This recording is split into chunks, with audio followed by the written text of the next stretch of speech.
Assalomu alaykum YouTube'dagi ko'kalar, shuning uchun zavodskiy ustonovga qiynladingmi? Ya'ni propan ustonovga qilib bermoqdamiz. Hidi chiqmasligi uchun qilinadigan xizmatni hammasini aytib o'tamiz. Captiva 3 motori, ichkarida Legenda Nexus 2 mashinasi, tomonda Cobalt avtomobil. Xo'p, bu avtomobilga qanaqa xizmat qilib beryapmiz? Tarello eng original bo'lgan reduktorlar. Bu reduktorda mana shu joyidan ko'pchilik poddelkasini qo'ysangiz, propan hidi chiqib ketadi. Va ahamiyat berilgan qismlaringiz mana shu xomitlar. Qaytarib o'tamiz. Har bitta detalini bizga ustonovga kelgan vaqtida ochiq oyda aytamiz. Mana original xomitlar bu обязательно shart, chunki propanni hidi chiqmas. Mana Xitoy bo'ladigan bo'lsa, bu chiqarib olishi mumkin. Keyin dutka.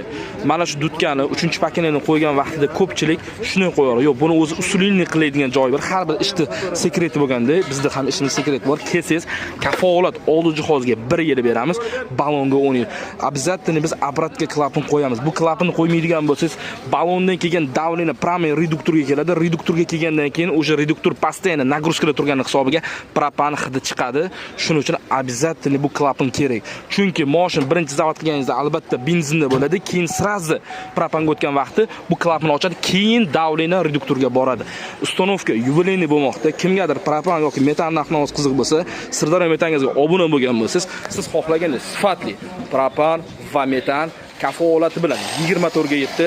Siz aziz obunachilar uchun taklif qilamiz, qaytarib o'tamiz. Biz realni o'zimiz ustamiz. Keling, kafolati bilan ustonovga qilib beramiz. 24 ga yetdi. Obuna bo'ling barcha turdagi avtomobillarga.